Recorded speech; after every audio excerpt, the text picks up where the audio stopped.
En tout cas, merci beaucoup à toutes et à tous d'être venus très nombreux ce soir. Je dois dire que je me réjouis vraiment fortement de la présence de Patrick Artus avec nous à l'occasion de ce 6e rendez-vous du CAS.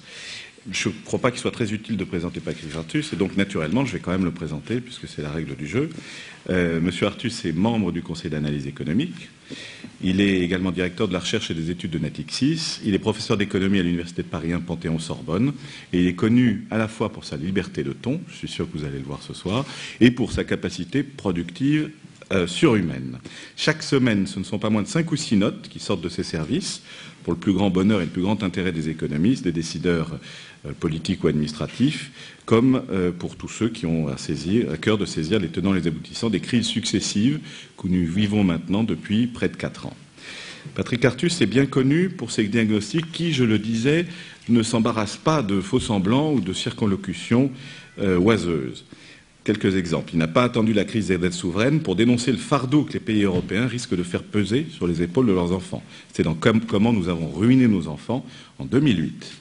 Il ne s'est pas privé de souligner les failles du modèle britannique, dans Pourquoi l'Angleterre a perdu la faillite d'un modèle économique et social en 2009, ni de dénoncer, alors là, dès 2007, les errements du capitalisme financier, dans Pourquoi le capitalisme est en train de s'autodétruire. C'est de la belle prospective et presque même de la prémonition. Il est parmi nous aujourd'hui, en tout cas pour parler de son nouvel ouvrage, écrit en collaboration avec Marie-Paule Virard, qui malheureusement n'a pas pu être présente ce soir, La France sans ses usines, que beaucoup d'entre vous ont déjà pu, j'imagine, découvrir. Au cours d'un colloque que le Centre d'analyse stratégique avait organisé à la rentrée, qui s'intitulait « La croissance de demain », Patrick Artus avait déjà attiré notre attention sur l'enjeu de la réindustrialisation. À l'occasion de ce même colloque, d'ailleurs, le Centre d'analyse stratégique avait publié une note traitant des investissements d'avenir et de la politique industrielle en Europe, dans laquelle nous nous attachions à cibler les projets les plus innovants. D'autres travaux ont été publiés par le Centre cette année autour des enjeux industriels, travaux sur l'efficacité des aides publiques à l'innovation en janvier, travaux sur les financements innovants au service du climat ce mois-ci. Et par ailleurs, dans un rapport publié en mai dernier, en partenariat avec la DGT, la Direction Générale du Trésor, qui s'appelle France 2030, 5 scénarios de croissance, nous avions souligné la place que devait retrouver notre industrie pour que le scénario le plus favorable, le plus désirable, celui d'une croissance soutenue et soutenable, puisse advenir. Tous ces documents sont retrouvables sur notre site stratégie.gouv.fr. C'est dire en tout cas si la question de la place de l'industrie dans notre économie préoccupe aujourd'hui les économistes et les décideurs publics, et évidemment les médias et, à vrai dire, l'ensemble des Françaises et des Français.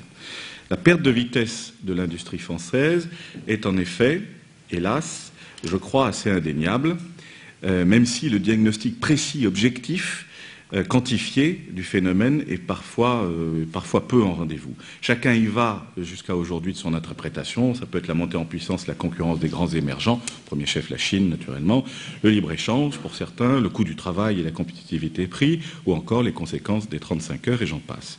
En tout cas, le diagnostic est indéniable et les chiffres sont là, quelques-uns. Entre 2000 et 2010, la France a perdu plus de 500 000 emplois industriels. Avec 16% de la valeur ajoutée marchande, l'industrie pèse 2 fois moins dans notre économie que dans l'économie allemande, où elle occupe à peu près 30% de cette même valeur ajoutée. Plus grave, si j'ose dire, tous les secteurs sont concernés, l'automobile, les biens intermédiaires, l'aluminium, l'acier, la chimie. Et si les biens d'équipement, l'énergie ou l'agroalimentaire, évidemment, résistent mieux parce qu'ils sont plus difficilement délocalisables, néanmoins, ils ne sont pas épargnés. Vous nous montrez même, Monsieur Artus, que notre industrie agroalimentaire est passée derrière celle des Pays-Bas et de l'Allemagne, ce que je dois le dire, j'ignorais. Vous dites que les saucisses de Francfort s'exportent désormais mieux que le vin de Bordeaux. Alors, on peut être d'accord ou pas d'accord avec cette perspective gastronomique, mais en fait, le fait est là. Les conséquences de tout cela sont flagrantes, elles sont souvent douloureuses évidemment, les pertes d'emplois bien sûr et surtout, mais aussi la forte dégradation de notre commerce extérieur. Il y a 10 ans encore, hier, la France réalisait un excédent commercial de 10 milliards d'euros. En 2010, son déficit s'établissait à 50 milliards d'euros. Durant la même période, l'Allemagne au contraire renforçait sa position, réalisant aujourd'hui un excédent qui dépasse les 150 milliards d'euros. À quoi tient ce phénomène de désindustrialisation? Est-il voulu ou subi d'abord? À vrai dire, la disparition progressive de nos usines, de ce paysage industriel, relève en partie seulement d'un choix collectif. Au cours des années 1990, en effet, est apparue l'idée qui alors était à la mode, selon laquelle nous entrions dans une société post-industrielle. Les tâches de conception devaient incomber aux pays occidentaux, tandis que la fabrication devait revenir aux pays émergents, notamment à la Chine. C'est ce qu'on trouve par exemple à l'arrière des produits Apple, Designed in Cupertino, Made in China. La France du XXIe siècle, suivant cette roue, devait se tourner vers les services, les produits de haute technologie, liés en particulier à l'essor de l'Internet. Mais à l'évidence, comme le souligne votre ouvrage, nous sommes allés trop loin dans ce mouvement de désindustrialisation, même si cette tendance n'est pas tout entière le fruit d'un choix stratégique, même si on a parfois tendance à se dire ces événements nous dépassent, feignons d'en être les organisateurs, c'est plus compliqué que ça. À l'évidence, bien des raisons entrent en ligne de compte pour expliquer le manque de compétitivité du Made in France. L'insuffisance sans doute de la recherche et développement, notamment privée, qui permettrait une montée en gamme de nos produits, peut-être le coût du travail, l'absence d'un tissu de PME et d'ETI efficace et performant, peut-être aussi une fiscalité à certains égards désavantageuse. Comment faire la part des choses dans tout ça? C'est, me semble-t-il, un des intérêts principaux de votre livre, qui s'efforce de mesurer, de quantifier méthodiquement l'incidence de chacun de ces facteurs sur ce phénomène. Vous ne manquez pas en contrepartie de nous expliquer pourquoi notre grand partenaire, qui est aussi notre grand concurrent, l'Allemagne, a réussi, elle, à préserver et même à renforcer sa position de grande puissance industrielle de niveau mondial. Alors si le tableau paraît un peu sombre, mais parce que j'ai trop simplifié, rien n'est irréversible selon vous. Rien n'est irréversible, mais il est quand même temps, plus que temps, de prendre la mesure du phénomène et d'inverser la tendance en développant de véritables politiques de réindustrialisation. Le moins qu'on puisse dire, évidemment, c'est que vous n'êtes pas un adepte de la démondialisation. Ce n'est pas en fermant les frontières pour nous protéger des produits venant des pays émergents que nous pourrons sortir, selon vous, de la funeste spirale dans laquelle notre industrie semble plonger. Et vous ne manquerez pas, j'imagine, de nous exposer vos vues sur les méthodes et les moyens de revitaliser le tissu industriel français et de retrouver le chemin de la compétitivité. Votre livre arrive à point nommé, compte tenu de l'importance de l'enjeu. Je pense que ce sera un des best-sellers de cet hiver, en tout cas je le souhaite. C'est pas non plus un hasard si le thème est amené à occuper, me semble-t-il, un rôle assez central dans la campagne de la prochaine élection présidentielle. Comment envisager le retour d'une croissance solide et saine sans un véritable renouveau industriel français? C'est, on peut dire, le message clé de votre ouvrage. En tout cas, je vous laisse maintenant le loisir d'en développer les tenants et les aboutissants. Merci beaucoup de votre présence.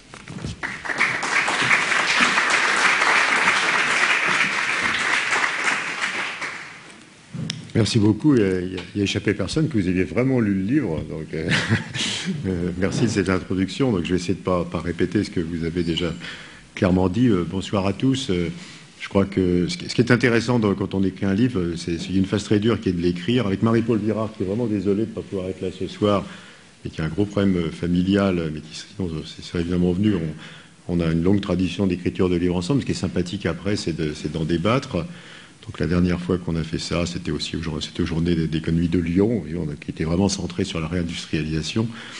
Donc j'ai 8 points, mais vous inquiétez pas, il y en a pas pour très longtemps, mais vous essayer de dire comment on réfléchit maintenant, et peut-être si on réécrivait ce livre, on l'écrirait un tout petit peu différemment, peut-être parce qu'on a pas mal réfléchi en parlant après la sortie du livre. Et donc, je vais vous faire mes 8 points, et après, je serai votre homme pour toutes les questions ou commentaires ou critiques que vous pourriez avoir. Donc, le premier point, c'est le constat, donc vous l'avez déjà bien entamé. Je crois qu'il y a quand même une prise de conscience qui est seulement récente du degré de désindustrialisation de la France. Comme vous disiez, le poids de l'industrie dans la valeur ajoutée est la moitié de ce qu'il est en Allemagne. Il est à peu près le même qu'en Espagne. Il est un tout petit peu plus faible qu'au Portugal, et les seuls qui font pire sont les Grecs, ce qui est quand même moyennement rassurant. Et donc on a vraiment une très grosse désindustrialisation. Il faut prendre ça avec toutes les précautions statistiques d'usage, puisque dans la désindustrialisation, vous savez qu'il y a une chose un peu fictive et apparente, qui est l'externalisation par l'industrie d'un certain nombre de ses activités, mais cette externalisation n'est pas plus violente en France qu'en Allemagne, et donc on croit qu'on peut en tout cas regarder les chiffres entre les pays. Si vous regardez la part de marché de la France dans le commerce mondial, c'est une chute impressionnante. À la création de l'euro, la France faisait 6,5% des exportations mondiales hors pétrole. Aujourd'hui, on est à 3,5%. Donc on a perdu plus de 40% de notre part de marché à l'exportation. Les Allemands ont à peu près la même qu'à la création de l'euro, les Espagnols aussi. Les Italiens ont perdu à peu près 20%. Il y a peu de pays qui vont aussi mal que nous. Il y a les Anglais. Et donc on a vraiment une chute tout à fait considérable de notre présence à l'exportation. Et quand vous regardez le détail sectoriel, on avait fait un rapport au Conseil d'analyse économique avec Lionel Fontanier qui a regardé de façon très précise la comparaison France-Allemagne. Vous voyez que cette perte de part de marché vaut pour tous les produits et sur tous les marchés.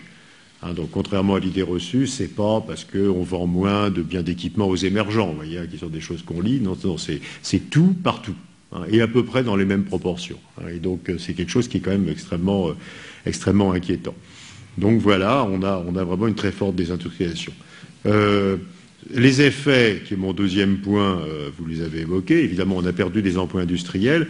Je crois très important de faire ce que vous avez aussi dit à l'instant, de faire un retour sur le modèle où nous vivrions des hautes technologies et des services, je dirais, domestiques, protégés.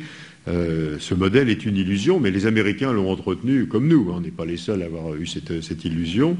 Dans les pays où les nouvelles technologies, au sens le plus large, sont les plus développées, c'est-à-dire les États-Unis ou la Suède, par exemple, elles emploient 5% de la population active, alors que dans un pays comme les États-Unis, l'industrie a perdu l'équivalent de 15% de la population active. Donc vous voyez que l'IT, c'est le tiers des emplois perdus dans l'industrie.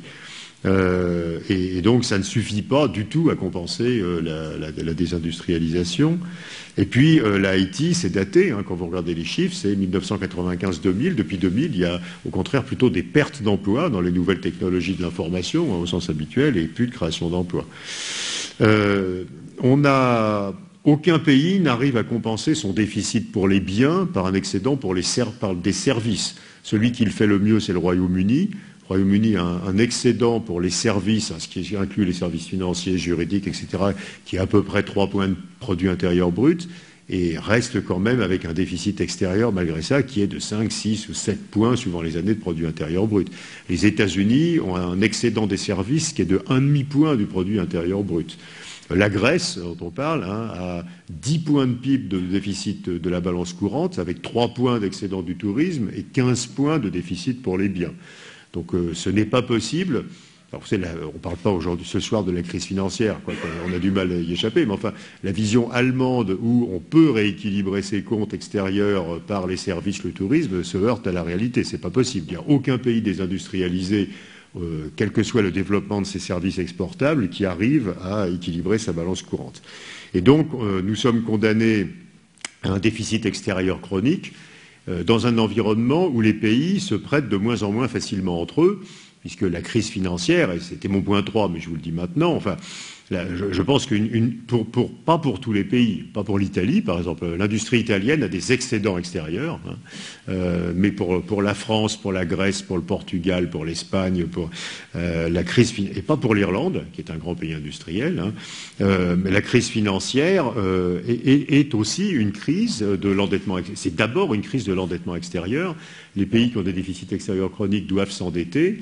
À un certain moment, ils sont trop endettés, on ne leur prête plus, et finalement, c'est pas très important de savoir si la contrepartie intérieure, c'est un excès d'endettement du secteur privé ou un excès d'endettement public.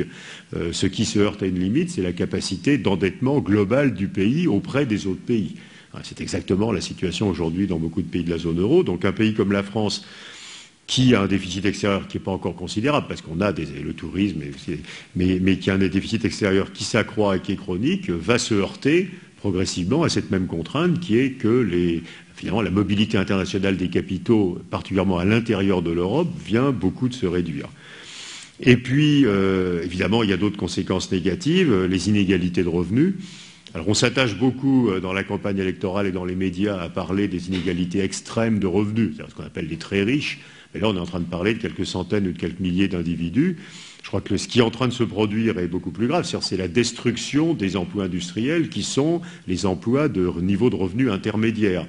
Si vous regardez l'Allemagne, par exemple, le salaire moyen dans l'industrie manufacturière en Allemagne, c'est à peu près 40 000 euros par an. Hein, le salaire moyen dans les services, c'est 25-26 000. Après, le salaire moyen dans la finance, c'est beaucoup plus, 50 000, 55 000. Mais vous voyez, l'industrie, c'est le milieu des emplois en termes de qualification, en termes de revenus. Et donc, vous détruisez les emplois raisonnablement bien qualifiés et raisonnablement bien payés dans l'industrie et évidemment dans tous les services qui travaillent pour l'industrie. Et puis, évidemment, il y a un problème de croissance à long terme. Dans la zone euro, les chiffres sont à peu près les mêmes pour la France. Hein. L'industrie a fait 4% de gain de productivité par an en moyenne depuis la création de l'euro. Le non-industriel a fait un peu moins de 1%. Et donc la croissance potentielle d'un pays non-industriel avec la démographie de la zone euro, c'est à peu près 1,5% par an. Et donc évidemment, les écarts de croissance potentielle s'expliquent aussi assez largement par les écarts entre les poids de l'industrie. Donc voilà, je crois qu'il faut avoir ça à l'esprit. Donc moi, je crois profondément, alors à nouveau, on en parlera tout à l'heure, peut-être certains d'entre vous auront-ils une thèse complètement radicalement différente, que c'est très difficile d'imaginer une économie post-industrielle, sauf évidemment si la zone euro était une union politique et une union fédérale, auquel cas on pourrait localiser l'industrie dans certains endroits de la zone euro. Personne ne se dit que les 50 États des États-Unis doivent tous être industriels. Il y a assez peu de candidats pour aller faire du ciment en Floride, quand même, il faut reconnaître. Mais c'est une fédération, et donc les gens bougent, les revenus bougent, les fonctionnaires de Floride sont payés par les impôts fédéraux. Et donc, on peut là faire de la spécialisation productive à l'intérieur des États-Unis, comme on le fait à l'intérieur de la France, et on peut désindustrialiser des régions avec des conséquences qui sont très amorties par le fédéralisme. Ça vous intéresse, il y a des travaux, par exemple, de Barry H. Green ou plus récents de Von Hagen, d'Urgen, qui est à l'université de Bonn, qui montrent que si un État des États-Unis perd $1 de revenus, il reçoit 50 cents de transferts fédéraux en compensation. Donc ceci permet d'avoir des structures productives très différentes entre les régions d'un pays. Mais on n'est pas une fédération. Et donc, si un pays de la zone euro se désindustrialise, eh bien, les autres ne vont pas compenser la perte de revenus, et donc on est bien contraint à rester des pays industriels, il me semble. Alors, à nouveau, s'il y en a certains d'entre vous qui ont une vue opposée, je suis extrêmement intéressé pour savoir quel est leur projet, pour en débattre, parce que je me suis convaincu qu'il n'y avait pas d'avenir non industriel, pour la France en particulier, sauf si la zone euro devient une fédération, probablement dans le prochain millénaire, et donc, voilà. Alors c'est mon quatrième thème, mais deuxième grand sujet, c'est quelles sont les causes de cette évolution vers la désindustrialisation.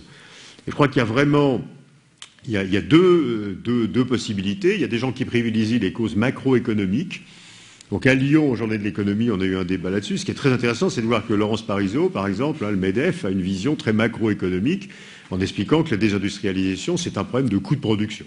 Que les coûts de production sont trop élevés en France, en particulier à cause du poids des charges sociales, et donc c'est un argument de compétitivité traditionnelle qui fait que l'industrie est partie pour des pays où les coûts de production sont plus faibles.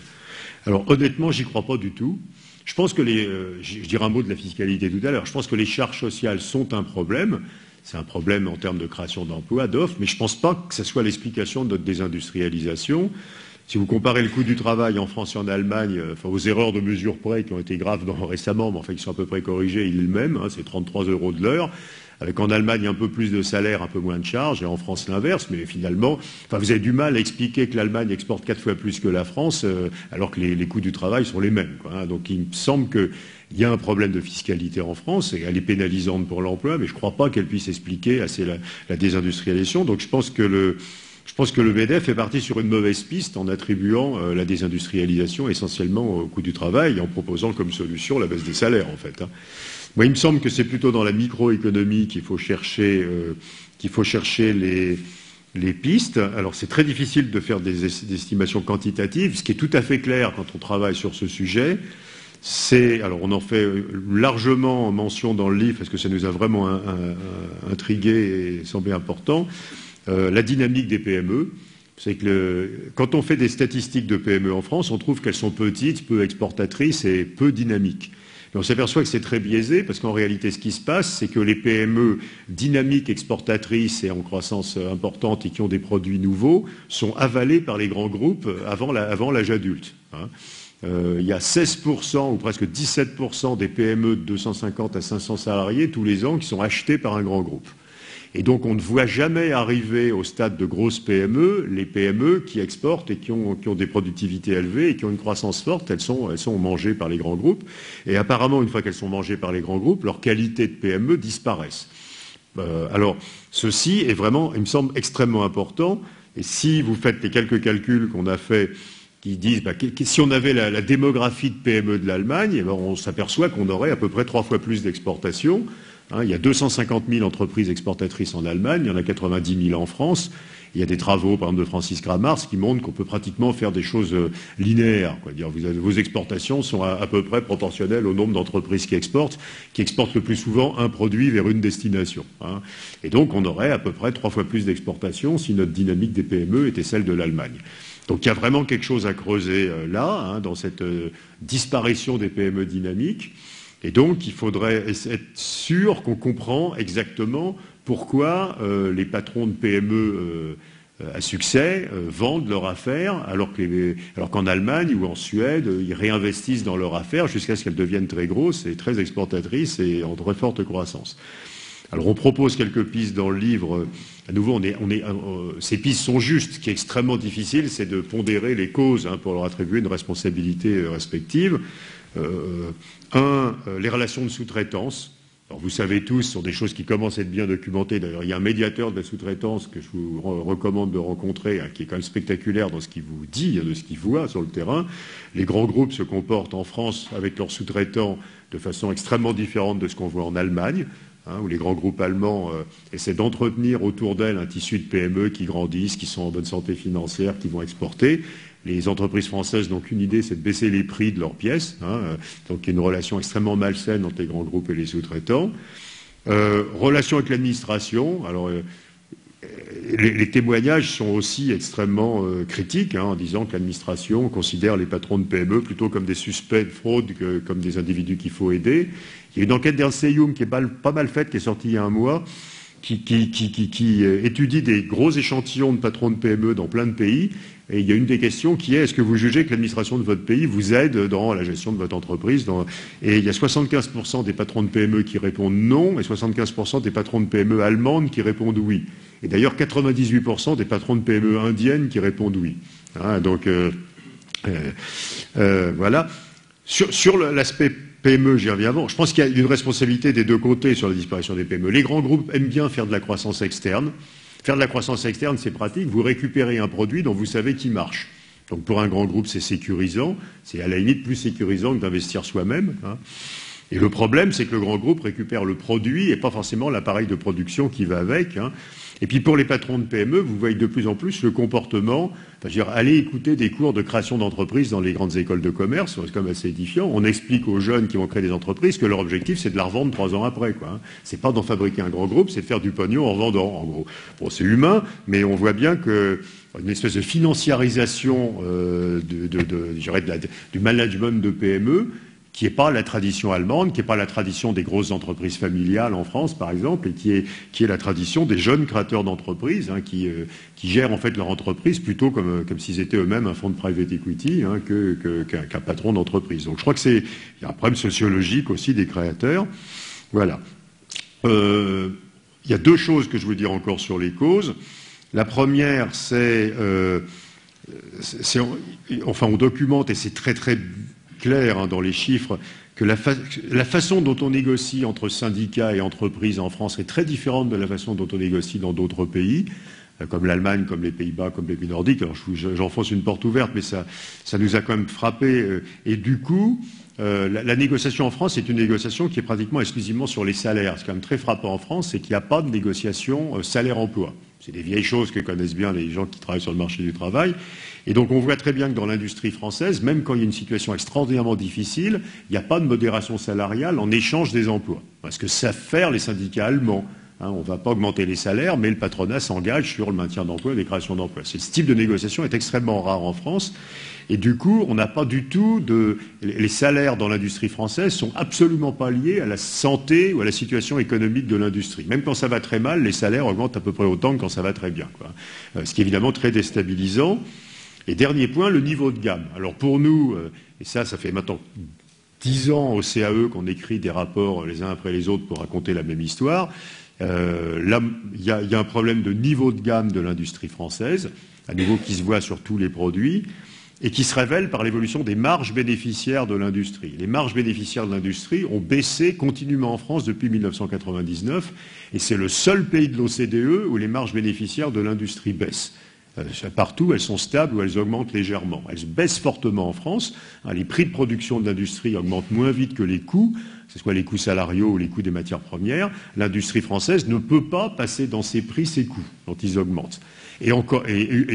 Ou d'ailleurs les hausses de l'euro. C'est-à-dire que quand l'euro s'apprécie, l'industrie française ne peut pas monter ses prix en devise, donc ne peut pas maintenir ses prix en euros, donc mange ses marges. Et ça, c'est absolument évident. Il y a deux grands événements qui ont mangé les marges de l'industrie française. C'est l'appréciation de l'euro en 2003 et 2008, et c'est la hausse des prix des matières premières depuis 2007, qui ont forcé l'industrie française à manger ses marges parce qu'elle ne pouvait pas monter ses prix, alors que les autres montaient leurs prix, y compris les Italiens, qui passent complètement les coûts dans les prix. Et ça, c'est complètement... D'ailleurs, c'est la définition du niveau de gamme. Le niveau de gamme, c'est la partie de vos parts de marché qui n'est pas expliquée par la compétitivité coût, par le taux de change. Donc notre niveau de gamme est trop bas. Ça se voit à un autre indicateur qui est qu'est-ce qui se passe quand l'euro s'apprécie de 10%. Donc si vous croyez à l'économétrie, les exportations de l'Allemagne finissent par baisser de 2% et celles de la France de 8%. Et donc cette réaction de nos parts de marché à l'euro aussi est révélatrice de la faiblesse de notre niveau de gamme. Donc voilà, alors vous voyez qu'il n'y a pas qu'une piste. Si on disait c'est à cause de ça... alors, je n'ai pas parlé des banquiers, ça va être un biais naturel de banquier. Alors, évidemment, il y a sans doute un problème. Enfin, je pense qu'on exagère grandement le problème du financement. Je pense qu'on a tendance. Alors, ça existe évidemment, mais je crois que par rapport, que entre les différentes explications, il y a un problème de financement. Alors, je m'injurie quotidiennement avec certains de mes camarades économistes sur l'importance. Je pense qu'il y a un problème de financement en capital des start-up. Enfin, on le sait. Je ne pense pas que ce soit massivement le financement qui explique le problème. D'ailleurs. Caisse des dépôts et consignations, à qui on parle tout le temps de ces sujets, a quand même beaucoup d'argent maintenant à mettre dans les fonds propres des PME. Il y a le grand emprunt qui s'appelle maintenant le CGI, il y a le FSI, donc il y a quand même pas mal d'argent pour mettre dans les PME. Et malheureusement, ça n'a absolument pas changé la tendance de désindustrialisation. Donc je ne suis pas sûr que le financement soit un problème aussi sérieux que ce qui est souvent mis en avant. Alors, solution. On a fait un chapitre entier dans le livre sur la démondialisation parce qu'on avait envie de le faire et puis que c'était un peu une réaction à certaines thèses. Je crois que les partisans de la démondialisation ont pas... Alors, je vais dire des choses peut-être brutales. Alors, à nouveau, sûrement dans la salle, il y a des gens qui ne sont pas d'accord avec moi, mais on est là pour ça. Je crois n'ont pas compris, enfin, c'est méchant de dire ça, mais enfin, n'intègrent pas entièrement dans leur raisonnement la nature de la mondialisation de cette décennie. La mondialisation de cette décennie, c'est pas du tout celle des années 80-90. Dans les années 80-90, on se faisait manger par des producteurs nouveaux, des émergents. C'est Honda qui mange le marché automobile américain. Vous voyez, c'est typiquement ça, c'était la mondialisation avec les Japonais dans les années 70-80. La mondialisation des années 2000, c'est pas ça. C'est la segmentation des processus de production entre les pays de l'OCDE et les pays émergents. Donc les entreprises coupent en rondelles leur processus de production et en mettent des bouts dans chaque pays. D'où l'histoire que vous citiez de l'iPhone, c'est un travail qui a été fait par l'OMC, donc extrêmement sérieux. L'iPhone, c'est marqué dessus Made in China, mais la Chine, c'est seulement 8% de la valeur ajoutée dans un iPhone. L'essentiel va aux États-Unis, parce qu'on rémunère la conception, je veux dire. Donc l'iPhone, c'est en réalité un produit américain, bien que ça soit marqué Made in China dessus. Donc il faut énormément se méfier de ça. Ce qui s'est passé, c'est que chaque produit est fait dans plein de pays. 70% des exportations de la Chine sont faites par des entreprises à capitaux étrangers installées en Chine, et c'est le seul morceau des exports de la Chine qui monte. Les exportations de la Chine par les entreprises à capitaux chinois ne gagnent aucune part de marché dans le commerce mondial. Ce qui gagne des parts de marché, c'est les exportations de la Chine faites par les entreprises à capitaux étrangers installées en Chine. Pour 90%, les exportations de ces entreprises, c'est ce qu'on appelle du processing trade, c'est-à-dire c'est fabriquer un bout d'un produit qui est fait dans plein de pays et assemblé à un endroit. Et la Chine fait essentiellement de l'assemblage. Quand vous prenez l'électronique chinoise, 96% des exporteurs, enfin, le contenu en importation des exports, c'est 96%. Il y a 4% de valeur ajoutée chinoise dans l'électronique marquée Made in China en moyenne. Ça monte à 50% dans le textile, hein, mais c'est 96% ça, dans l'industrie. Donc on a ce processus-là. Comment vous pouvez vous protéger contre ce processus-là? Vous ne pouvez pas couper les imports, que ce soit par des règles, des quotas, des droits de douane, l'euro plus faible, etc. Ce que vous importez, vous ne le produisez plus, puisque ce sont des entreprises qui ont décidé de le faire ailleurs. Et donc, il y a la relocalisation.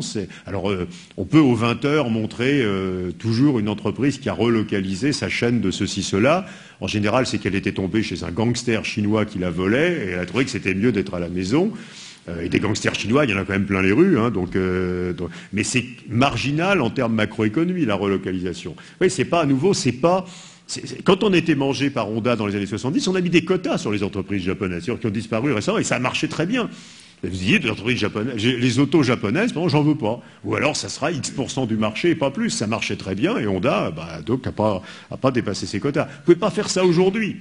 Quand les Américains ont commencé à taxer l'acier chinois, ils ont juste payé plus cher leur acier parce que de toute façon, ils ont continué à l'importer. Et donc, je pense qu'on est dans un processus de démondialisation qui permet pas de se protéger. Donc, je crois pas du tout à la démondialisation. Et à nouveau, ou alors, ça serait monstrueusement coûteux, quoi. Il faudrait ramener les capacités de production détruites et exportées. Enfin, ce qui est horrible, quoi. Enfin, on n'imagine pas. Donc, à nouveau, il ne s'agit pas de protéger les parts de marché de nos entreprises contre les agresseurs étrangers. Ça n'a aucun rapport avec ça. Hein, il faut gérer une situation où les entreprises ont coupé les processus de production. Donc, la chaîne de valeur, comme on dit pompeusement, et surtout en Asie. Hein. Donc, voilà. Donc, j'y crois pas du tout. Enfin, je suis sûr que dans la salle, il y en a plein qui y croient, et j'adore en discuter. Alors, qu'est-ce qu'il y a comme solution d'après nous? Alors, je vais vous faire une liste horrible, parce qu'il y a des trucs très ambitieux, des petites choses, enfin bon, voilà. Oui, sur les relocalisations, pardon, j'aurais dû dire autre chose aussi. Il y a certains espoirs qui sont nourris par le fait que les coûts de production dans les pays émergents augmentent très rapidement. C'est très impressionnant. Vous avez vu qu'il y a une énorme pétition d'entrepreneurs chinois qui demandent au gouvernement chinois d'arrêter les hausses du salaire minimum, hein, qui sont de 20% par an, parce que c'est en train de les ruiner. Quand vous regardez, c'est pour ça que ça rend un peu bizarre le débat entre Américains et Chinois sur le taux de change réel, enfin sur le taux de change du renminbi, parce que le taux de change réel de la Chine s'apprécie extrêmement rapidement par la hausse des salaires en Chine, et à mon avis, s'apprécie trop vite en réalité. Ce qui commence à poser des problèmes de compétitivité aux industries de main-d'œuvre en Chine, qui se délocalisent. Simplement, quand vous regardez où elles se délocalisent, elles se redécollisent pas dans les pays de l'OCDE, elles vont au Vietnam, au Pakistan, en Inde, au Bangladesh, en Turquie, en Tunisie, en Afrique, mais pas en Europe, hein, évidemment. Une heure de travail dans l'industrie, ça coûte à peu près 4 $ en Chine et 50 centimes au Vietnam. Hein, et donc on assiste à une deuxième vague de délocalisation, mais vers les émergents où les salaires sont encore très faibles et où le chômage est encore très élevé. Donc il ne faut pas compter, je crois, sur les relocalisations. Alors, quelles sont les pistes? Je vais dire d'abord un truc pompeux, que je dois dire, mais que, j'aime pas le dire comme ça, j'ai pas trouvé. Il me semble qu'on est dans une culture du conflit, hein, et qu'une des raisons pour lesquelles les patrons de PME se découragent, c'est qu'ils passent leur vie à être en conflit. Alors moi, je suis aussi banquier, donc je vis ça. Hein, on va s'asseoir dans une salle avec 20 PME à Lyon, à Bordeaux, à Marseille, à Strasbourg, à Nantes, etc. Et on leur demande qu'est-ce qui va pas. Et les types vous disent, je suis en conflit avec le grand groupe. Alors en général, c'est un grand constructeur automobile ou EADS qui me passe mes commandes et qui m'exploite et qui me baisse mes prix sans me prévenir. Je suis en conflit avec mes syndicats qui ne comprennent pas que je vais me ruiner si j'augmente plus les salaires. Je suis en conflit avec l'État ou avec la sécurité sociale. Je suis en conflit avec l'inspection du travail. Je suis en conflit avec la médecine du travail, etc., etc. Et donc on a quand même l'impression qu'on a des relations qui sont quand même globalement conflictuelles entre les patrons de PME et les partenaires. J'ai l'impression, en ayant visité d'autres endroits dans le monde, que c'est pas le cas. Si vous allez en Bavière, si vous allez en Suède, si vous allez... Alors, dans quelques endroits en France, je sais pas, à Lyon, ou à Nantes, il y a des endroits où on est plutôt dans une culture de la coopération, quoi. Genre, les collectivités locales travaillent avec les entreprises, qui travaillent avec les universités, et avec le préfet qui fait ce qu'il peut. Donc, on a quand même l'impression qu'il y a une culture assez rarement de la coopération, quoi, et que assez souvent, les entreprises sont découragées. Parce qu'il y a trop de relations conflictuelles à gérer. Et je crois à nouveau que le pire, c'est la relation de sous-traitance entre les grands groupes et les PMI, hein, qui est vraiment abominable en France. Hein. Deuxième sujet, ça fait 15 ans que le Conseil d'analyse économique suggère au gouvernement français successif, je ne sais plus à combien de premiers ministres on en est au Conseil d'analyse économique, mais un certain nombre, dont certains étaient très attentifs et d'autres faisaient leur courrier, c'est comme l'Assemblée nationale, mais de faire un Small Business Act, c'est-à-dire de légiférer. Hein. Et vous savez que le Small Business Act aux États-Unis, il y a une partie que tout le monde connaît, qui est le fait que les PME ont un accès privilégié aux commandes publiques. Ça pose un problème, parce qu'effectivement, et j'en dirai un mot après, ça pose un problème d'égalité d'accès à la commande publique entre les entreprises de différentes tailles. Mais il y a aussi un autre morceau considérable qui est la Small Business Administration, qui est une administration aux États-Unis totalement dédiée aux PME. C'est une PME un problème fiscal, elle n'appelle pas l'administration fiscale, elle appelle les gens de la fiscalité de la Small Business Administration, qui sont dédiés aux PME. La Small Business Administration, enfin la SBA, qu'on dit aux États-Unis, peut envoyer un directeur financier dans une entreprise qui en a besoin, un expert comptable, enfin. Et donc c'est une administration qui est totalement dédiée PME. Ça ne doit pas poser de problème avec la Commission européenne, et on le fait pas, alors qu'il y a plein de gouvernements qui ont dit qu'on le ferait, quoi. Donc faut faire.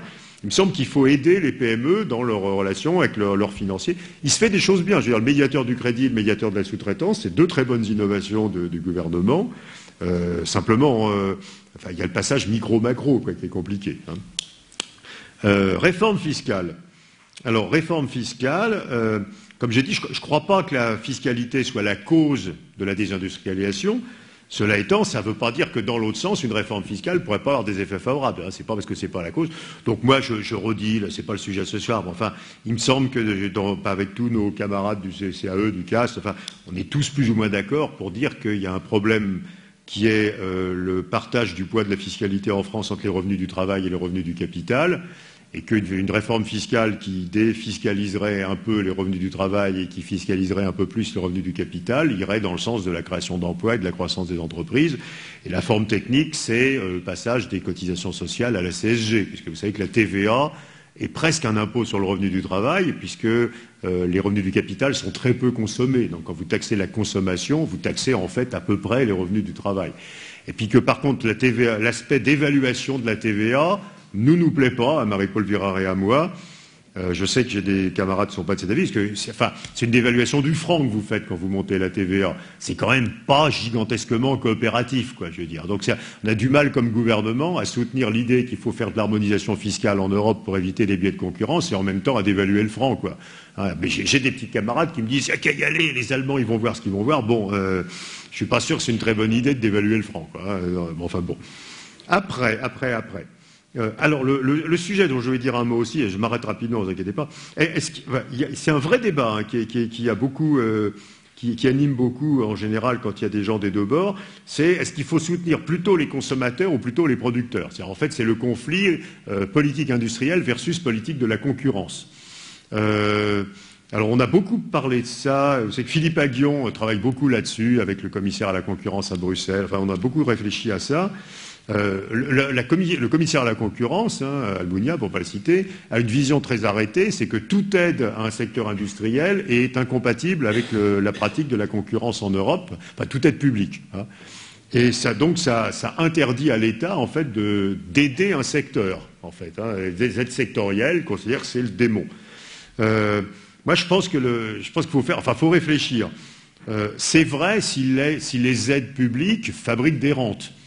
Si vous donnez de l'aide à un secteur et que c'est purement de l'effet d'aubaine, vous fabriquez des rentes et donc c'est dans le commissaire, le droit de la concurrence doit s'y opposer. Si vous fabriquez des investissements, des capacités, des emplois et pas des rentes, il n'y a pas vraiment de raison de s'y opposer. Hein, donc en fait, tout dépend de l'utilisation des aides publiques, il me semble, et pas simplement du fait ou non de faire des aides publiques. Il faut reconnaître qu'aujourd'hui, l'interprétation bruxelloise, c'est que toute aide publique est en contradiction avec le droit de la concurrence. Ce qui me paraît vraiment un sujet qu'il faut regarder. Et puis après, jusqu'où faut-il pousser le bouchon? Parce que le bouchon extrême, c'est quand l'industrie n'a plus aucune marge bénéficiaire. Donc si l'industrie vend au prix courant, effectivement, là, le commissaire à la concurrence est content parce qu'il a fait baisser les prix pour le consommateur le plus possible. Sauf que du coup, il n'y a plus d'industrie non plus, hein, parce qu'elle est partie dans les pays où elle gagnait de l'argent et puis qu'elle ne peut plus investir. Regardez le cas, il y a un cas très intéressant en ce moment, qui est le cas des opérateurs de télécom, hein, que certains dans la salle connaissent sûrement bien.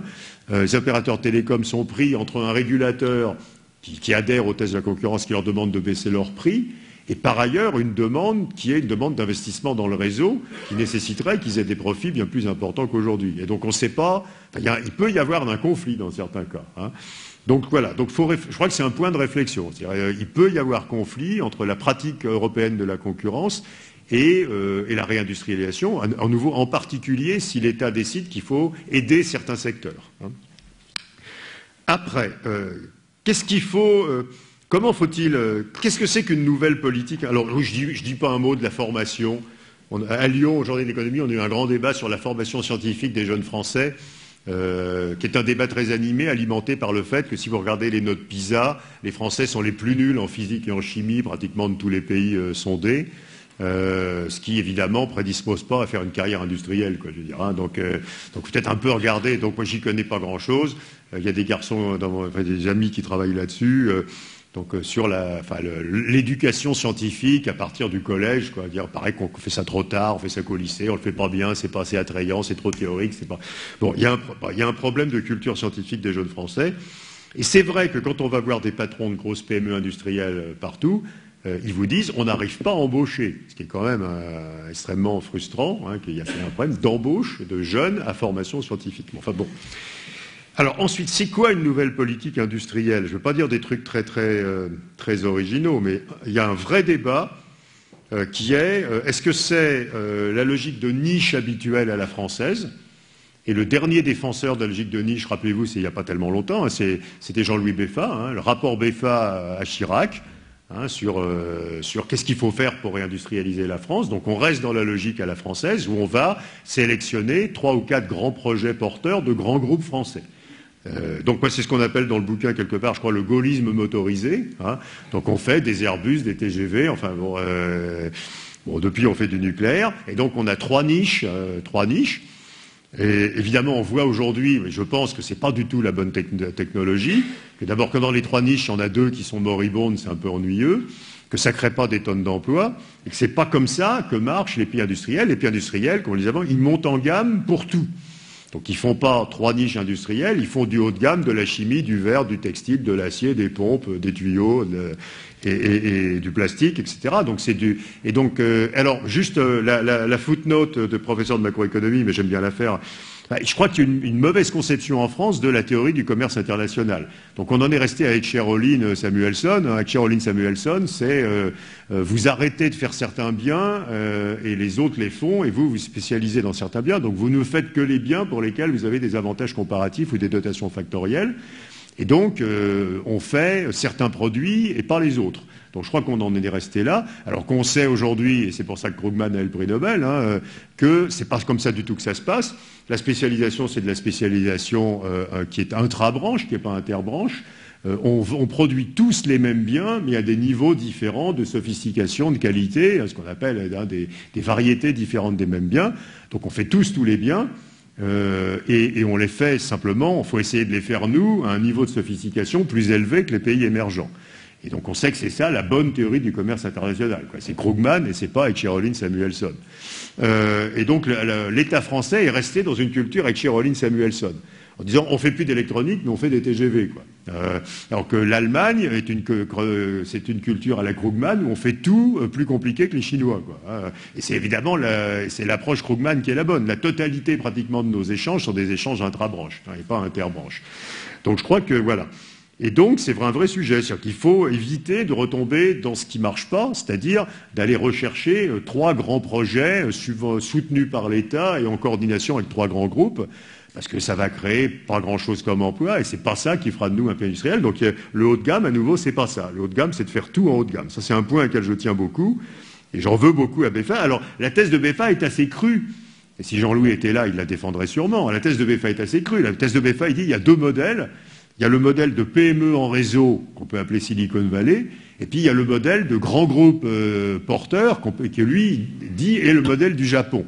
Et la thèse de Beffa, c'était de dire, en fait, la France doit adopter le modèle japonais et pas le modèle de la Silicon Valley. Et quand vous lisez, mais c'est même pas entre les lignes du rapport Beffa, l'explication, c'est que les patrons de PME sont nuls. Donc ils seront jamais capables de se mettre en réseau pour produire. Et juste, c'est pas vrai. À nouveau, c'est pas que les patrons de PME sont nuls, c'est que les malins vendent leur boîte. Donc les seuls qui survivent, c'est les pas malins, quoi. Hein, c'est ça, effectivement, qu'on observe, mais c'est pas représentatif de l'échantillon de créateurs d'entreprises, qui en général sont malins. Simplement, les malins, ils font de l'argent. Voilà, je l'ai dit tout à l'heure. Alors, dernier point, si on ne peut pas réindustrialiser, alors il y a un sujet horrible, alors on s'est entretué aussi à Lyon là-dessus, alors vous avez sûrement d'idées, c'est, évidemment, la seule possibilité, c'est de développer de nouvelles industries. Et donc, c'est quoi à ce moment-là la politique industrielle, hein, si on veut développer de nouvelles industries? Et d'abord, quelles sont les nouvelles industries? Et qui d'ailleurs doit déterminer quelles sont les nouvelles industries? Est-ce que c'est l'État ou est-ce que sont les entreprises? Moi, je pense que c'est vraiment les entreprises qui savent ce que sont les nouvelles industries, parce que c'est là où il y a des débouchés, quoi. Mais ça ne veut pas dire que l'État n'intervient pas. Si vous voyez la pratique, par exemple, du Commissariat général à l'investissement, donc le grand emprunt, c'est quand même d'écouter des entreprises qui viennent avec des projets. C'est pas de forcer les entreprises à avoir des projets. Donc c'est une pratique où c'est les entreprises qui savent où il y a des produits et où il y a un marché. Donc il me semble que c'est comme ça que ça marche. Et alors, simplement, après, évidemment, il faut que l'État aide. Comment? Je pense que l'État doit aider à fabriquer des marchés domestiques pour ces nouvelles industries. C'est assez difficile d'imaginer qu'on puisse avoir une grande entreprise en France dans un marché sur lequel il n'y a pas de demande domestique. Si vous prenez le cas des énergies renouvelables ou du solaire, par exemple, hein, vous voyez qu'on a exactement en ce moment la difficulté, puisque peut-être on a un énorme marché pour le solaire sous toutes ses formes en France, mais il y a pratiquement plus de producteurs, ou ceux qui restent sont en très grande difficulté. Et donc, si l'État aide maintenant au développement du solaire, on va sans doute importer massivement il y a pratiquement la totalité du photovoltaïque est importé de Chine, ou quand c'est du très haut de gamme des États-Unis, quoi. Et donc, on a cette difficulté qui est de fabriquer un marché intérieur pour les produits dont on pense qu'ils vont être les industries du futur. Les Brésiliens, c'est un autre exemple, sont en train de faire ça extraordinairement bien dans la biomasse. Hein, ils ont à la fois un énorme marché intérieur de la biomasse et puis les labos, etc., et les entreprises qui vont avec. Donc je crois que l'État doit... Et ça peut se faire sans argent, ça peut se faire par la réglementation. Si vous pensez à l'isolation, par exemple, il y a un projet qui serait rigolo, par exemple, c'est au lieu de mettre des normes énergétiques sur les logements nouveaux, vous les mettez aussi sur les logements anciens, quoi. Et vous savez que vous allez fabriquer un boom de l'énergie de l'isolation, vous allez ruiner les propriétaires, mais c'est pas très grave, et vous allez fabriquer un incroyable boom de l'énergie de l'isolation. Donc c'est une vraie question, je veux dire. Hein. Moi, je sais pas, j'aimerais bien que vous ayez plein d'idées, quoi. Qui sélectionne les industries qui vont marcher? Aujourd'hui, on peut penser que c'est lesquelles. Si vous faites un sondage dans la rue, tout le monde va vous dire les énergies renouvelables. Mais est-ce que c'est vrai, quoi? Je veux dire, ou est-ce qu'on n'est pas déjà trop tard là-dedans? Et puis, une fois qu'on l'a bien identifié, comment l'État peut-il aider de la façon la plus efficace? Il y a le prix, oui, par exemple, le subventionnement du solaire, hein, le rachat par le réseau du solaire. L'État français a décidé qu'il ne fallait pas subventionner trop ou trop longtemps la fabrication d'énergie solaire. Du coup, on a fait faire faillite aux derniers producteurs français, quoi. Donc oui, il y a parfois il faut regarder. C'est des décisions parfois qui sont extrêmement importantes. Bon, ça fait du bien. Bon, je crois que je vais m'arrêter là, parce qu'après ça, c'est vraiment minuscule. Et puis, vous avez peut-être envie d'aller dîner. Donc, pardon d'avoir été trop long. Enfin, de toute façon, c'est un sujet que je trouve absolument passionnant. Si, je voulais dire un truc, pardon. Oui, parce que c'est vraiment à la fin du bouquin. Mais la question, c'est est-ce qu'il y a une acceptabilité de l'industrie? Vous ne pouvez pas réindustrialiser si les citoyens ne veulent pas. Alors, je ne suis pas un spécialiste non plus de ça, mais enfin, je suis assez frappé en parlant à des patrons de grands groupes. Ils racontent tous la même histoire. C'est-à-dire que les grands exemples de succès industriel de la France des années 70, 80, etc., on ne pourrait pas les faire aujourd'hui pour des raisons réglementaires. Guillaume Pépi raconte, et ce n'est pas juste pour faire des effets de manche spectaculaires, qu'aujourd'hui, on ne ferait pas le TGV. C'est-à-dire que le principe de précaution s'opposerait au fait qu'on fasse des TGV, on ne sait pas où ça va, on ne sait pas si ça ne va pas dérailler, c'est trop dangereux, ça écrase les petites grenouilles, enfin des trucs affreux. Et puis voilà, puis quand on a commencé, on savait pas ce que ça ferait sur l'environnement, sur les gens qui étaient dedans. Donc il est sérieux, Pépi, il dit on le ferait pas. Donc il y a plein d'exemples comme ça, de trucs qu'on ferait pas. Ce qui nous reste de chimie française, on le ferait pas. Hein, vous voyez, donc c'est quand même un vrai sujet. J'ai fait un sondage dans la salle, il n'y a personne qui a envie d'avoir une usine de polymère comme voisin, quoi. Pas très sympa. Mais bon, donc est-ce que si on a les moyens de se réindustrialiser, est-ce que les citoyens acceptent l'idée de la réindustrialisation? J'écoute France Inter le matin tôt, et il y a le journaliste dont je ne citerai pas le nom, qu'on connaît, qui fait le 6-7 sur France Inter, a fait une violente sortie là-dessus, en disant, mais comment on nous propose de remettre des pauvres types dans des usines où ils vont mourir en respirant de l'acide nitrique, quoi, hein, voilà. Et donc je crois que c'est un vrai sujet, c'est-à-dire que si on avait même une idée géniale de réindustrialisation, où est-ce qu'on met les usines, comment on gère les voisins, est-ce qu'on convainc les autorités que, et on donne quelques chiffres dans le livre, hein, c'est vrai que l'industrie, il faut pas le nier, ça pollue, c'est dangereux. Il y a 4 fois plus de pollution de l'eau en Allemagne, hein, ce qui est directement lié à la densité de l'industrie qu'en France, etc. Et les émissions de CO2 de l'Allemagne sont monstrueuses, c'est complètement lié à la taille de l'industrie. Donc c'est vrai, donc il faut l'avoir en tête que c'est pas que de l'économie, quoi. Je veux dire, faut aussi accepter de ce qui va autour de l'industrie. Et je crois que c'est aussi un vrai sujet. Et alors ce qui est assez marrant, c'est que j'ai fait quelques présentations, pas des parterres comme vous, des parterres d'étudiants, de jeunes ou de jeunes cadres en province. Je me suis fait allumer juste là-dessus. En disant, vous êtes fou malade ou quoi? On va aller bosser dans... Juste, ouais, elle est là. Parce qu'on a... Alors, notre éditeur, qui est il avait d'abord trouvé une première usine, mais c'était vraiment terrible, quoi. C'était Dickens sans salle, quoi. Vous voyez, hein, donc, alors on dit quand même t'exagères, donc là elle est jolie, elle est rouge, elle doit être en révision parce qu'elle fume pas, enfin donc, mais c'est quand même pourri, quoi. Enfin c'est pas beau, quoi. Même celle-là, quoi. Donc, et alors je me suis fait, les jeunes là m'ont allumé en disant, mais nous jamais on ira bosser dans votre truc rouge là, quoi. On veut faire du design, on veut faire de l'histoire, etc. Mais pas votre truc rouge. Donc c'est un vrai sujet. Bon voilà. Là, je m'arrête vraiment.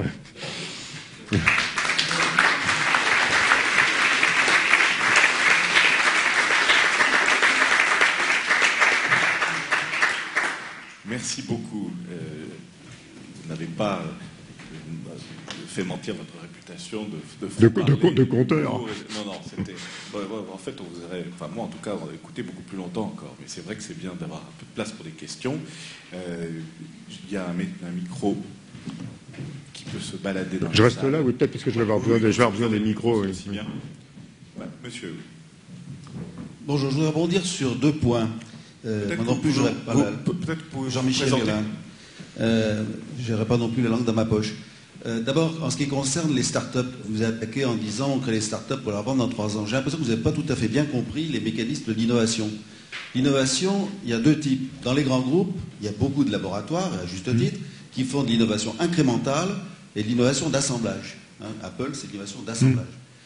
Les vraies innovations radicales, elles sont faites dans les start-up. Et une start-up qui se développe, elle doit, dans la plupart des cas, se développer en conjuguant une innovation avec un marché. Et donc se faire racheter par un grand groupe. Et l'innovation, elle marche comme ça. C'est-à-dire que les grands groupes un peu intelligents, qui ne sont pas comme les grands groupes français d'autrefois, chez l'administrateur de Rhône-Poulenc et quelques autres, je peux en parler, ils se disent, moi je mets beaucoup d'argent et je cherche bien, donc je vais trouver les petits machins qui cherchent mal, etc. Et quand ils trouvent, c'est scandaleux. Non, elles ont autour d'elles tout un tissu d'innovateurs et elles les prennent au moment où la recherche correspond à leur stratégie. Et ça, c'est un point complètement fondamental. Je crois que j'ai dit ça. Hein, non, vous avez dit, il se crée pour se revendre dans 3 ans. Non, il y a 2 points de vue. Il y a le point de vue du grand groupe. Non, mais attendez, d'abord je fais des comparaisons internationales. Enfin, on ne peut pas soutenir que la Suède ou le Canada sont des pays moins innovants que la France. Mais ils font comme ça. Vous n'avez absolument pas la même démographie des PME.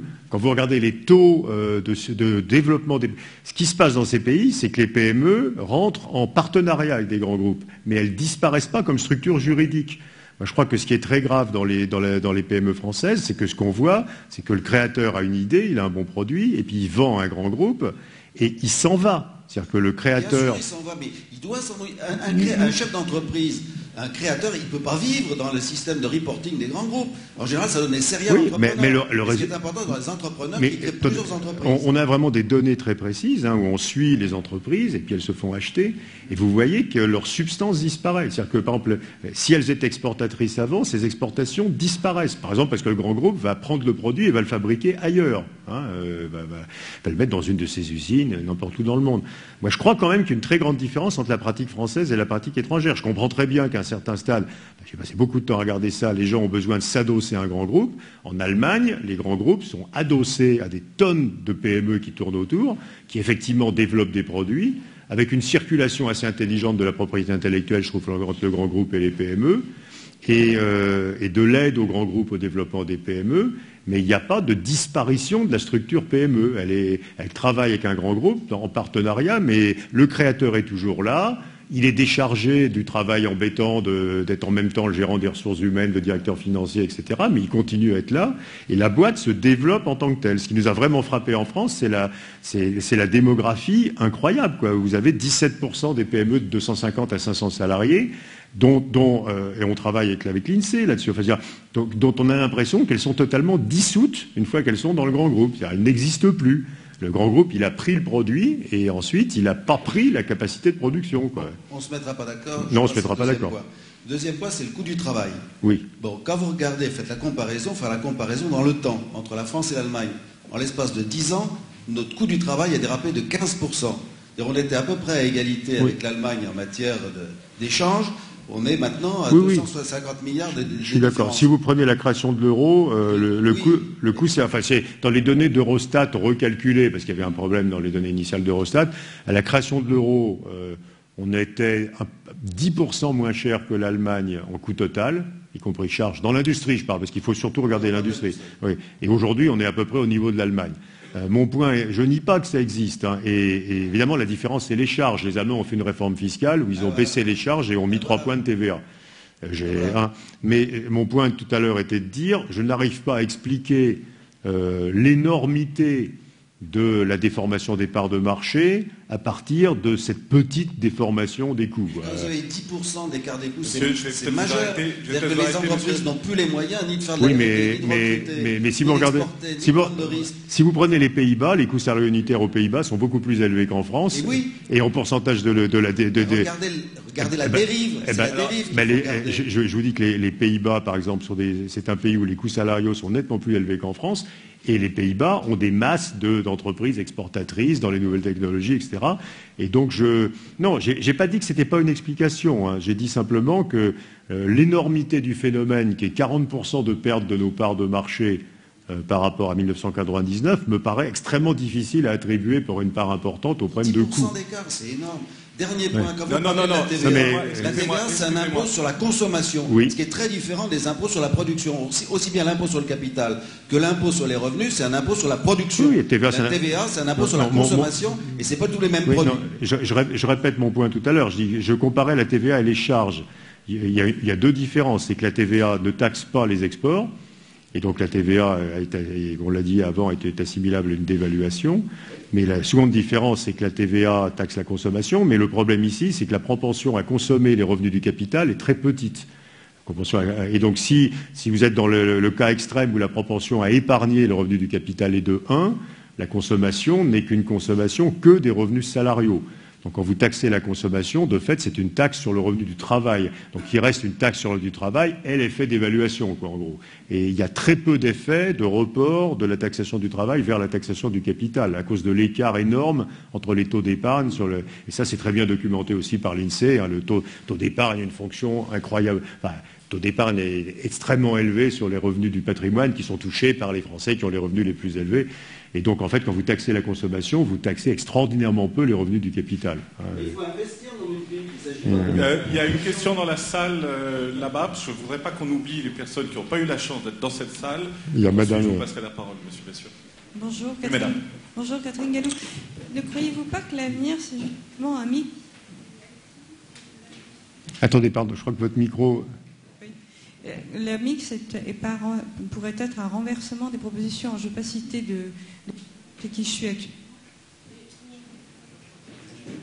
Où on développe des systèmes de virtualisation des gestes qui permettent de recréer des robots intelligents permettant de recréer, de reproduire. Alors je vais vous faire vous allez vite comprendre quelle est la société. C'est un grand groupe américain de logiciels. Mais ayant vu une adaptation de la chose dans les arts de la table, j'habite aussi en Basse-Normandie, d'une société qui s'appelle Guy de Graine, je pense que là, il y a tout un avenir de renversement des processus à partir des grands groupes. Oui, c'est pas... mais à nouveau, je ne suis pas un très grand spécialiste de ce qui va marcher dans l'industrie. Et effectivement, je ne sais pas si votre question est pour dire qu'il y a des choses qui partent des grands groupes comme processus innovant et qui ensuite peuvent aller des grands groupes vers les PME, ce qui serait la causalité, enfin le flux de direction inverse de celui qu'on évoquait avant. Oui, tout à fait certainement, évidemment. À nouveau, la difficulté qu'on a ce soir, comme partout, c'est, j'ai aussi présenté mon bouquin dans des environnements de patrons de PME. Et donc là, on a fini à la hache la soirée, il y avait du sang partout.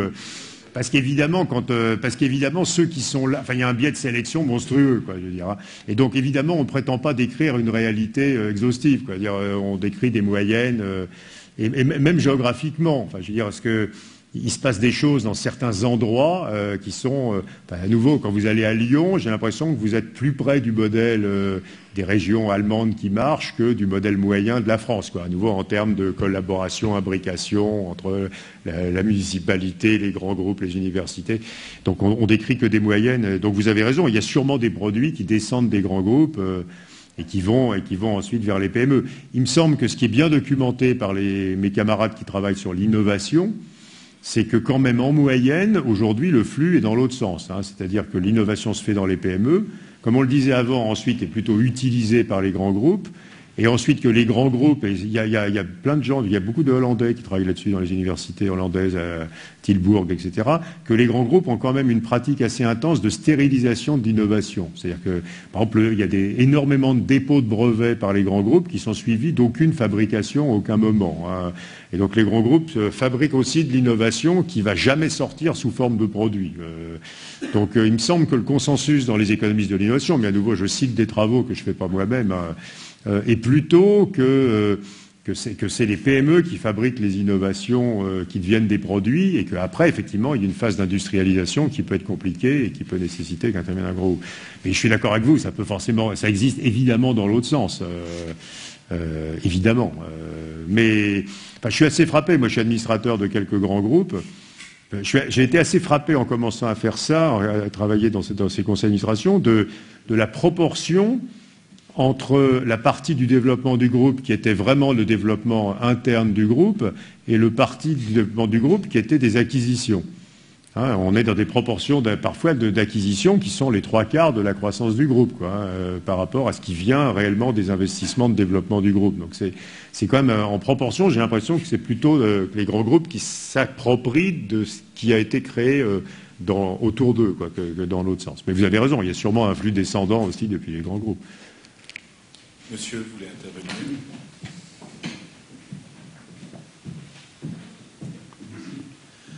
Bonjour, Claude Varret. D'abord, merci pour votre exposé. Ensuite, en ce qui concerne les PME, alors moi, mon histoire, c'est l'histoire d'un grand groupe, puisque je fais du marketing dans une multinationale anglo-saxonne sur 4 continents, Unilever, pour ne pas la nommer. Et à la suite de ça, je me suis recyclé à la Xème restructuration en faisant du consulting marketing.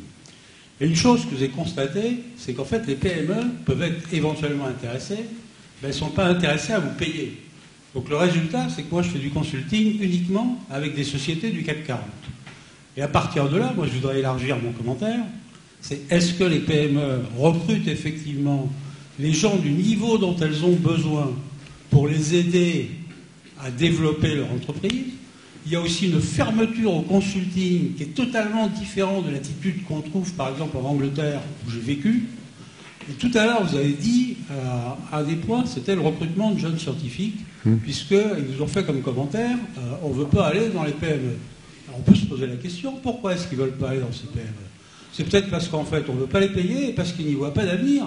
Donc il y a aussi un problème d'attitude.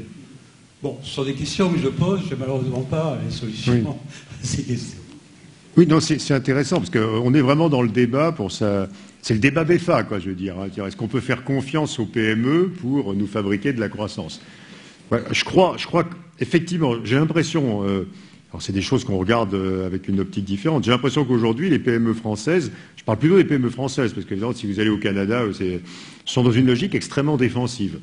Et je crois que après, on est dans un cercle vicieux. C'est-à-dire, si vous avez des produits milieu de gamme, vous avez mangé vos marges depuis 15 ans. Quand vous avez mangé vos marges, vous êtes forcé. Et vous avez, ce qui est très frappant, c'est que le taux d'autofinancement des PME est de l'ordre de 70% en France. Donc vous êtes dépendant de votre banquier. Et donc, si vous avez mangé vos marges et vous êtes dépendant de votre banquier, vous êtes forcément extraordinairement défensif dans vos stratégies. Et si vous êtes défensif, vous allez hésiter à vous payer un consultant, vous allez hésiter à embaucher, vous allez hésiter à développer un nouveau produit, vous n'allez pas envoyer deux types démarcher le marché chinois parce que ça pourrait ne pas marcher. Et du coup, vous avez des produits qui restent en milieu de gamme, etc. Donc moi, je pense qu'il y a un cercle vicieux qui tourne autour du positionnement milieu de gamme. Et c'est très dur d'en sortir tout seul. Et quand vous regardez d'ailleurs les chiffres, ce qui est impressionnant, c'est quand vous prenez les PME, alors qui existent en tant que PME, pas celles qui ont été absorbées, il y a une proportion considérable, et il y avait le rapport de Bedbez au CAE qui montrait ça, hein, il y avait une proportion considérable des PME qui ont zéro croissance. C'est la moitié des PME qui n'ont jamais de croissance, quoi, qui vivent comme ça, une vie plate. Et évidemment, je pense qu'il y a une énorme aversion pour le risque maintenant du milieu des PME. Parce que, voilà, mais qui est totalement maintenant en cercle vicieux, je l'ai déjà dit, c'est-à-dire qui fabriquent leur incapacité à monter en gamme, parce que monter en gamme, c'est prendre du risque initialement. Et donc je sais pas comment on sort de ça, sauf effectivement par FSI, enfin leur donner des fonds propres pour leur ou le Small Business Act. Si les PME avaient un accès plus large aux commandes publiques, la commande publique, c'est pas simplement du chiffre d'affaires, c'est une espèce de garantie, c'est une espèce d'assurance, quoi.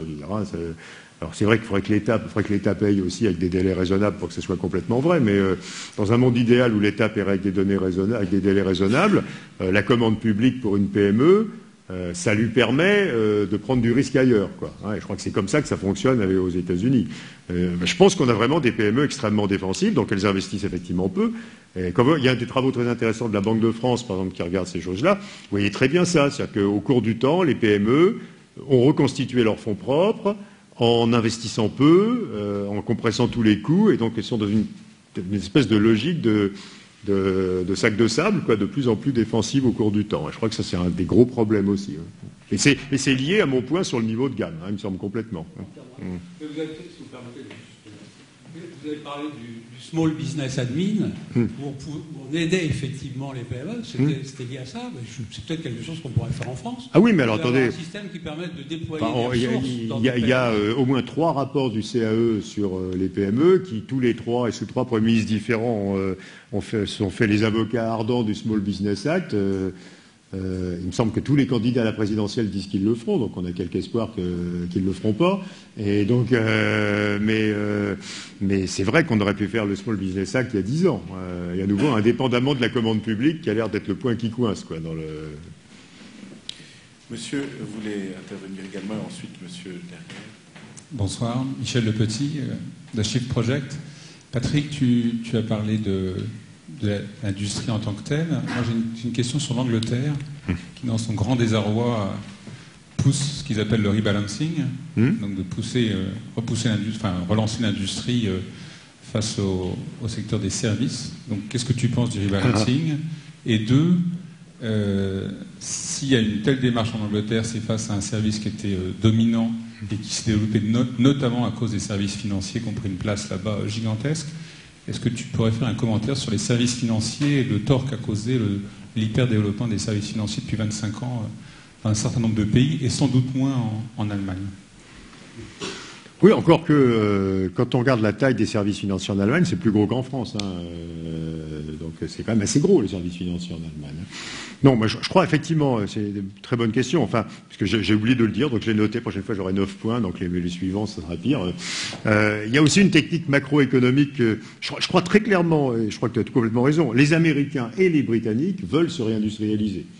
À partir, aux États-Unis, d'un constat qui est celui que je faisais sur la disparition des emplois raisonnablement bien payés, qui est quand même la base de la politique d'Obama, en disant qu'on ne fabrique plus que des emplois mal payés aux États-Unis, quoi. Et en Angleterre, à partir du constat que tu fais, qui est que le gouvernement, j'en ai parlé avec le gouvernement anglais, ils sont impressionnants, c'est très très clair. Ils disent l'industrie financière, elle n'a qu'une seule vocation maintenant, c'est de maigrir. Ou si elle ne maigrit pas, elle ira en Asie, elle sera pas en Angleterre. Et donc il faut qu'on se réindustrialise pour compenser les pertes inexorables d'emplois financiers.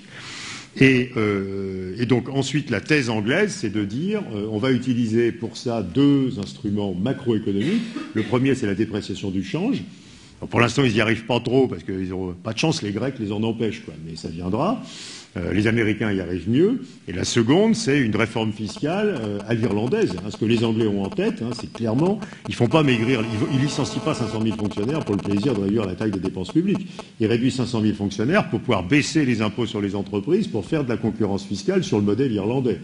Et donc, ils ont déjà prévu de ramener le taux d'impôt sur les sociétés à 20%. Quand on leur parle en privé, ils disent que le vrai objectif, c'est 15% de taux d'impôt sur les sociétés. Et ils feront ça en réduisant les dépenses publiques et en prenant tout ce qui en vient pour le mettre sur la baisse de la taxation des entreprises, avec l'idée qu'ils vont, comme les Irlandais, redevenir un endroit fiscalement attrayant pour mettre de l'industrie. Alors pour l'instant, ça ne marche pas, mais on ne peut pas juger au bout de 6 mois, quoi. Et c'est vraiment la stratégie. Et là, c'est de la stratégie macro. Nous, on ne peut pas, parce qu'on n'a pas la maîtrise de la devise, évidemment, et puis qu'à l'intérieur de la zone euro, enfin non, ça se fait pas, quoi. Je veux dire, la fiscalité agressive à l'intérieur de l'UE.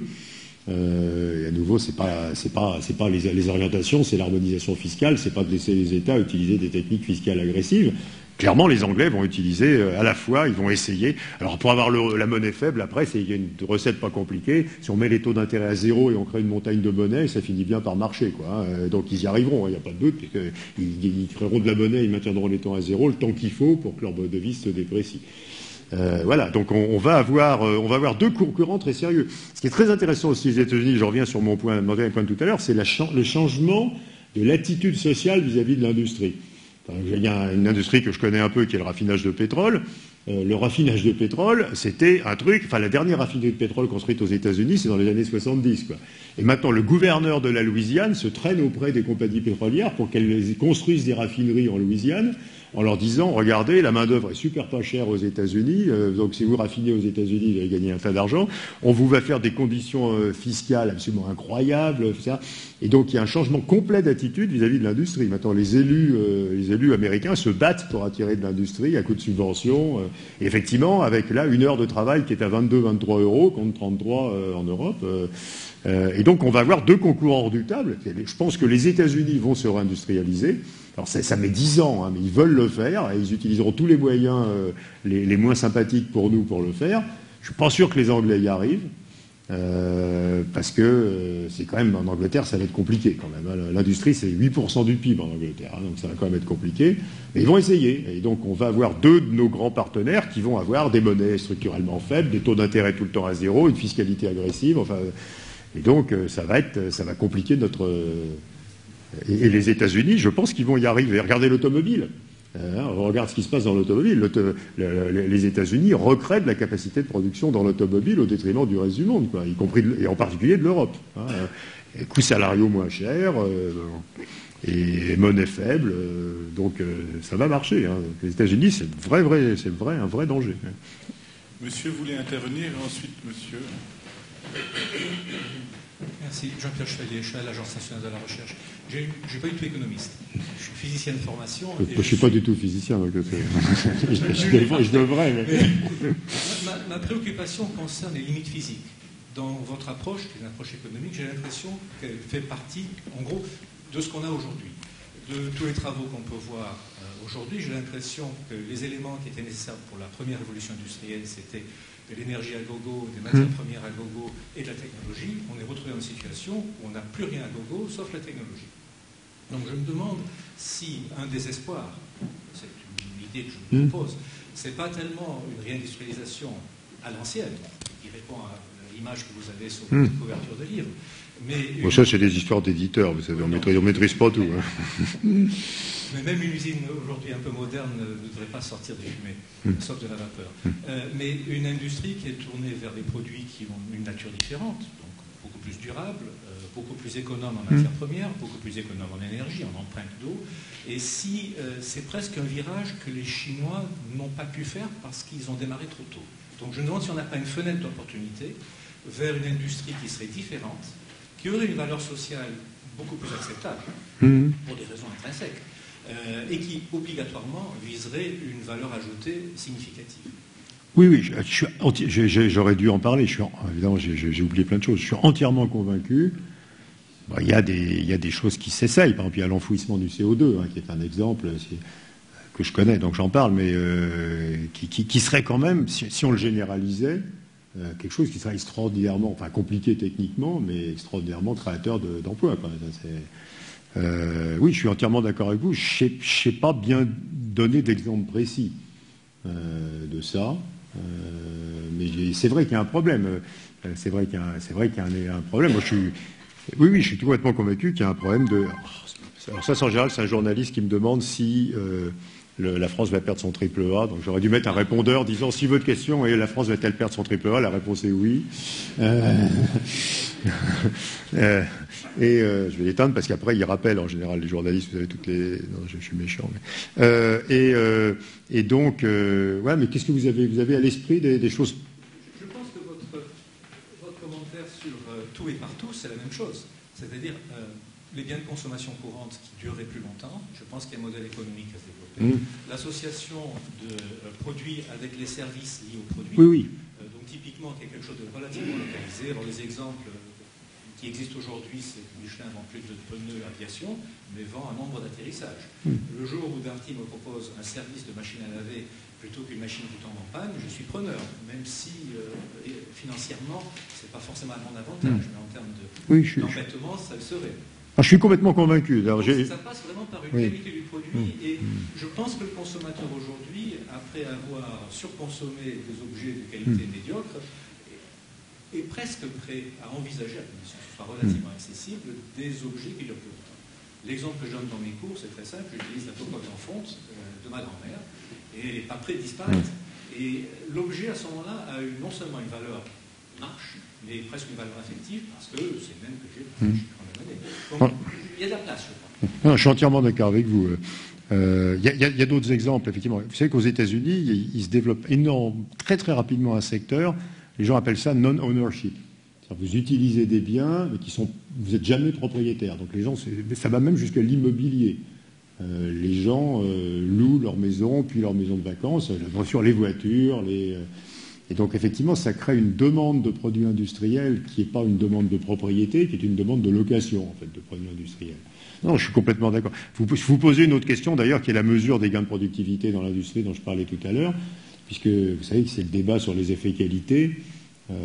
Les effets qualité fabriquent à peu près la moitié de la mesure statistique des gains de productivité de l'industrie, puisqu'on fait baisser les prix, donc on fait davantage de volume. Donc quand on dit qu'il y a 4% de gains de productivité dans l'industrie, il y a 2%, plus 2% qui sont liés au fait qu'on suppose que les prix sont plus bas parce que la qualité est meilleure, que les fonctionnalités sont plus étendues, etc. Donc ça pose une question sur la réalité de la mesure du volume de production généré par la prétendue amélioration des fonctionnalités. Quand vous passez de l'iPad 3 à l'iPad 3,5, les statisticiens font baisser le prix parce qu'il y a plus de fonctions dessus, et donc on fait du volume de production industrielle, et donc on fait de la productivité dans l'industrie qui est liée à la mesure présumée de l'effet qualité. Ce qui effectivement... Non, je suis d'accord avec vous. J'aurais dû en parler. C'est tout à fait évident.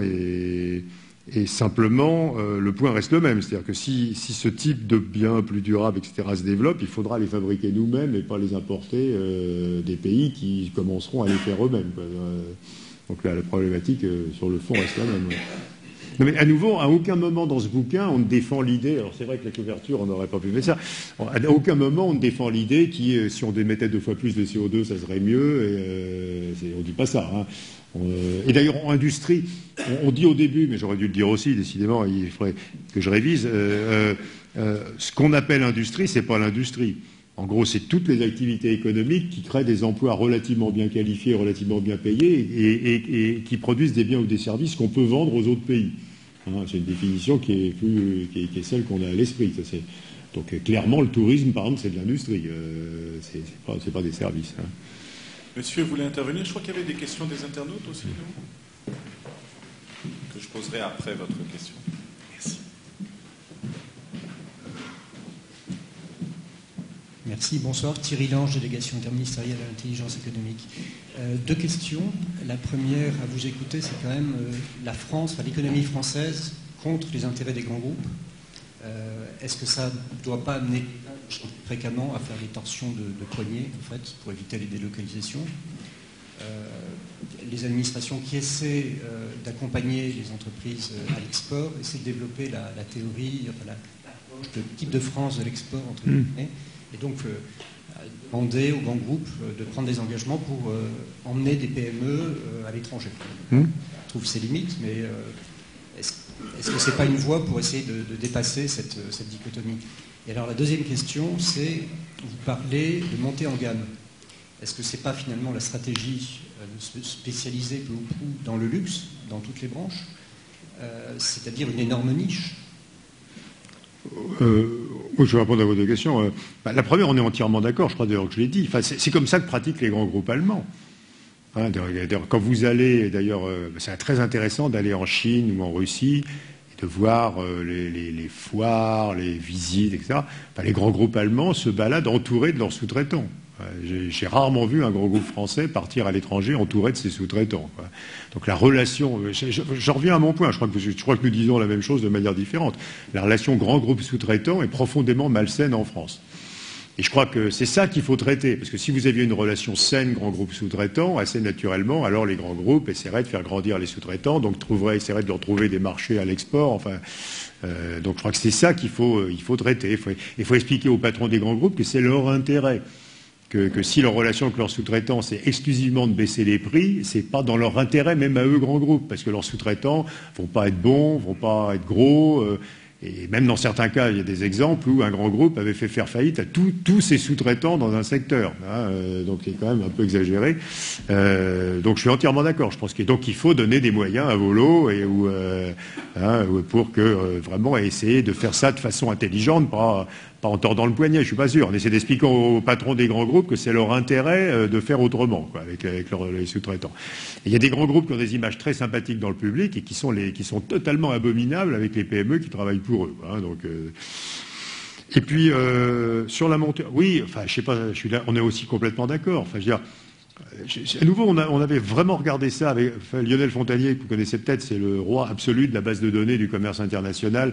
Donc il est capable de vous regarder un truc où on regarde le commerce entre la France et 160 pays distingués en 6000 biens. C'est des trucs monstrueux. Et en fait, ce qu'on appelle niveau de gamme, c'est une vue de l'esprit. C'est-à-dire ce qu'on appelle niveau de gamme, on le révèle comme étant ce qui explique la déformation des parts de marché, qui n'est pas les coûts. Donc c'est le non-coût, quoi, finalement. Et on appelle ça gamme, mais on pourrait l'appeler autrement. C'est le non-coût, quoi. Alors ça peut être la marque, ça peut être le design, ça peut être la qualité, ça peut être plein de choses.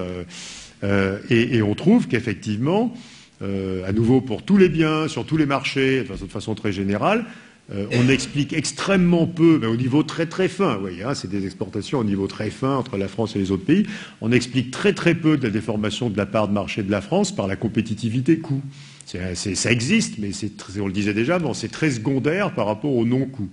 Donc en fait, ce qui compte, ce qui nous pénalise, c'est le non-coût, quoi.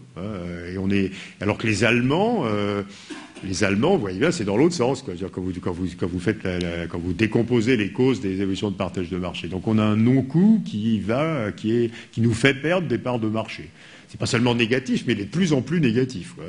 Donc effectivement, donc faut voir qu'on ne sait pas mesurer le niveau de gamme. Hein. C'est un truc, ça n'existe pas. Il n'y a pas de chiffre du niveau de gamme. On le révèle par ce qu'on ne comprend pas venant des coûts dans la déformation des parts de marché, en comparant les pays les uns aux autres, quoi. Monsieur Artus, oui. Dernière petite question de quelqu'un qui n'est pas présent parmi nous, mais qui nous regarde en streaming sur Internet. J'en profite pour dire que nos streamings sont de plus en plus suivis, et on en est évidemment très heureux. La question en substance est la suivante. Est-ce que le modèle allemand, qui est fondé d'une part sur une économie dite de bazar, d'autre part sur une maîtrise des salaires sur le très long terme, et enfin sur les exportations, est un modèle durable dans l'avenir? On sait qu'il est très sensible à la conjoncture. Alors, qu'est-ce que vous en pensez?